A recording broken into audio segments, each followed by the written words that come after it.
Hey guys, how's it going? Got a quick little video here about how to install a tire pressure monitor inside a rim. I bought these rims used. The alloy needed some work, and I decided just to get them sandblasted, powder coated. I just picked them up, and as you can see, it's raining here. So we're doing inside stuff right now. It's rained so much in the past little while, I don't know when we'll ever be able to plant anything or get the tractor back into the field, but hopefully within the next week or two. But anyway, we're going to put in a new sensor. We're going to do all four. I'm just going to show you how to do one. It's real easy. Now Dodge wanted over $100 per sensor, and that wasn't going to happen. So I bought these Dorman sensors off of Amazon. 40 bucks each. I'm not a big fan of Dorman aftermarket stuff, but I'm definitely going to give these a shot. Had good reviews, so we'll put it in, and I won't actually know if they work, how long they work, until I get these mounted on the truck. But for now, it's just an installation video.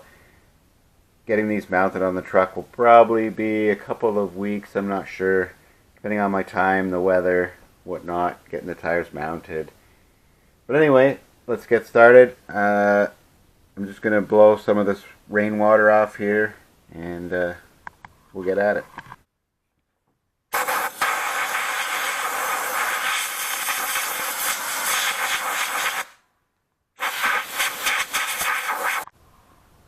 Alright, so I've just laid out my pieces here. Obviously this is the transmitter, battery pack in here, and the rest of the accessories to get it mounted.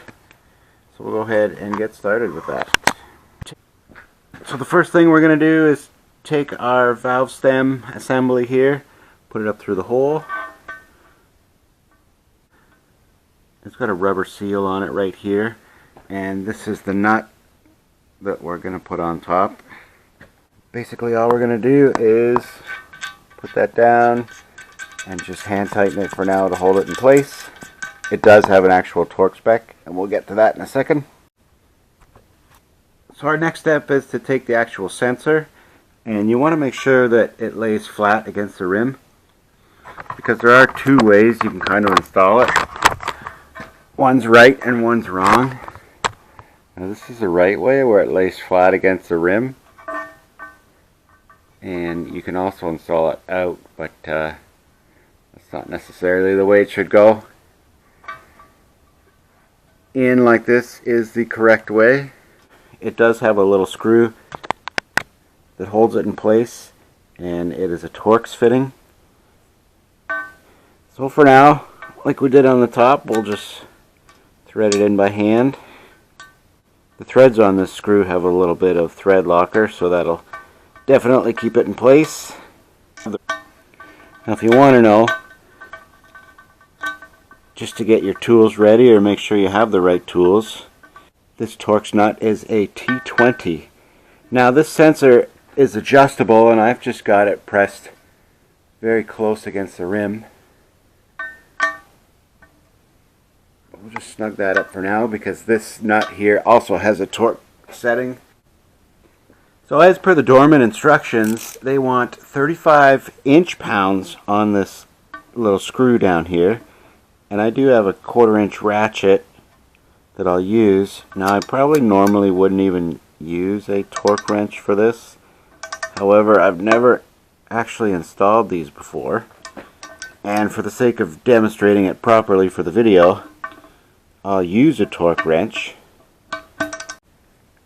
As I'm tightening it, the actual stem's turning, so I'm just going to hold the stem with a pair of channel locks. And that's it. We're at our maximum torque, which is very little. So now we'll go to the top side and torque that in. So the torque on this top nut is actually the same as the bottom. It's only 35 inch-pounds, which is 4 Newton meters, which nobody uses. And this nut is a 12 mil.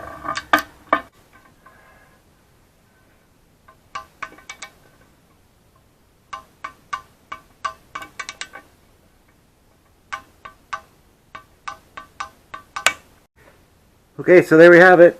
We got a tire pressure monitor installed.